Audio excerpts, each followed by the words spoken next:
एक स्कूल, एक डेथ और 4 स्टूडेंट्स जो अचानक से पूरे टाउन के सस्पेक्ट्स बन चुके हैं।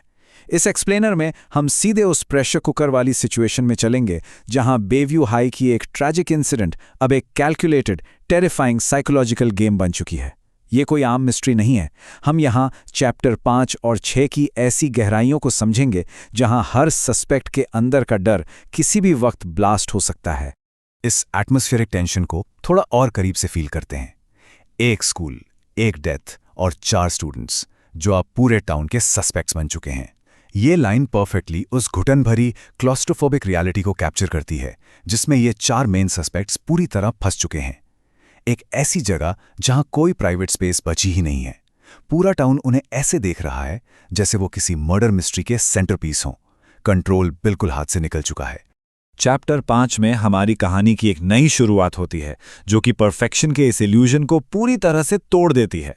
फोकस अब सीधा कूपर पर आता है। बाहर से देखा जाए तो कूपर की लाइफ बिल्कुल फ्लॉलेस लगती है ना?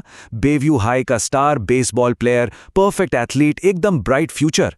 पर एक कड़वा सच ये भी है कि अक्सर सबसे परफेक्ट दिखने वाले लोगों के पास ही सबसे डार्क सीक्रेट्स होते हैं।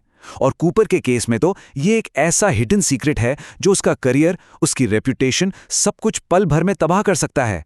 साइमन के पास वही इंफॉर्मेशन थी और यही सच कूपर की सबसे बड़ी कमजोरी और उसके पैरानोया का कारण बन जाता है। साइमन की डेथ के बाद जो मीडिया और इन्वेस्टिगेशन का प्रेशर बढ़ता है ना, वो सच में किसी को भी तोड़ने के लिए काफ़ी है। पुलिस के लगातार छुपते हुए क्वेश्चंस, स्कूल के हॉलवेज में दोस्तों और स्टूडेंट्स की एंडलेस गॉसिप्स, हर जगह फ्लैश होते हुए कैमरास और वो विस्पर्स। हर तरफ सिर्फ एक ही नाम चल रहा है, साइमन। इन सब के बीच कूपर पूरी कोशिश कर रहा है नॉर्मल दिखने की, अपनी बेसबॉल प्रैक्टिस कंटिन्यू करने की। लेकिन सच तो ये है कि अंदर ही अंदर ये डर उसे बिल्कुल खोखला कर रहा है। और इस सब का रिजल्ट क्या होता है? सभी सस्पेक्ट्स ऑब्सेसिवली उस डिटेंशन वाले दिन को अपने दिमाग में लूप पर चला रहे हैं। एक एक छोटी डिटेल को मैप आउट किया जा रहा है। कौन कहाँ बैठा था, किसने किसका बैग या बॉटल टच किया, किसने क्या कहा, ये सब उनके दिमाग में बार बार रिवाइंड हो रहा है। वो बस इस मिस्ट्री की शुरुआत ढूंढने की एक डेस्परेटली कोशिश कर रहे हैं। फिर सामने आता है एक ऐसा बॉम्बशेल रियलाइजेशन जो इस पूरे केस को एक नए ही एंगल से देखने पर मजबूर कर देता है। साइमन की डेथ एक्सीडेंट नहीं लगती। अब तक जिसे सब एक ट्रैजिक मिसहैप समझ रहे थे, वो दरअसल एक डिलिबरेट, कैलकुलेटेड एक्ट निकलता है। और जैसे ही ये क्लियर होता है कि ये सब पहले से प्लान था, तो माहौल का डर कई गुना और बढ़ जाता है। और यहीं से शुरू होता है असली पैरानोया। पैरानोया मतलब एक ऐसी टेरिफाइंग फीलिंग कि किलर अभी भी उन्हीं के आसपास है, उनके हर एक मूव को कंटिन्यूअसली वॉच कर रहा है और पूरे नैरेटिव को अपने हिसाब से कंट्रोल कर रहा है। कूपर को लगने लगता है कि कोई इनविजिबल मास्टरमाइंड उनके बीच में ही छुपा बैठा है। ये ग्रोइंग सस्पिशन कहानी के अगले मेजर ट्विस्ट को एकदम परफेक्टली सेटअप कर देती है।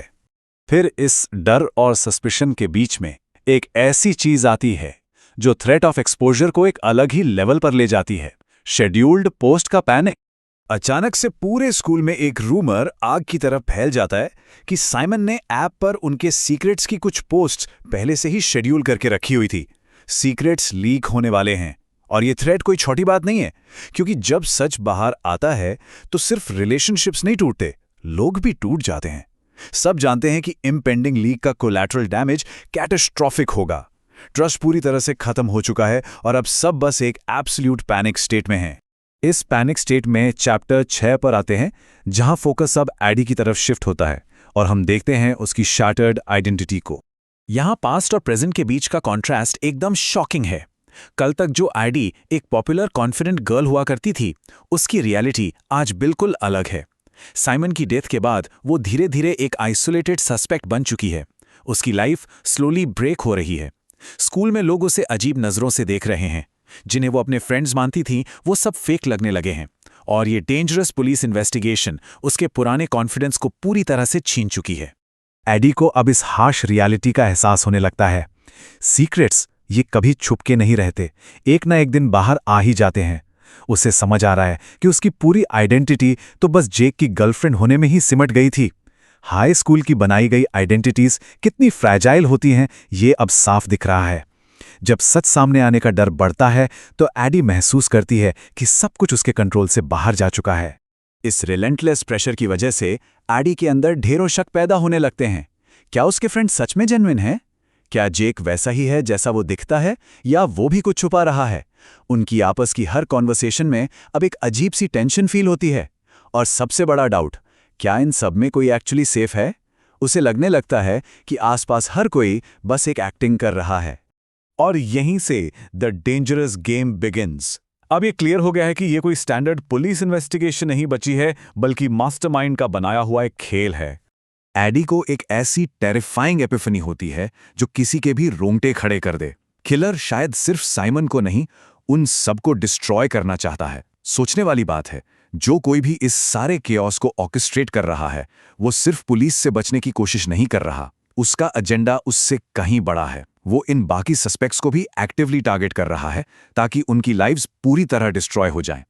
और इस एक्सप्लेनर के एंड में जो एक चीज दिमाग में रह जाती है, जब फियर और पैरानोया इतना हाई हो और लगने लगे कि मास्टरमाइंड उनके आसपास ही है, तो एक बड़ा सवाल सामने आकर खड़ा हो जाता है।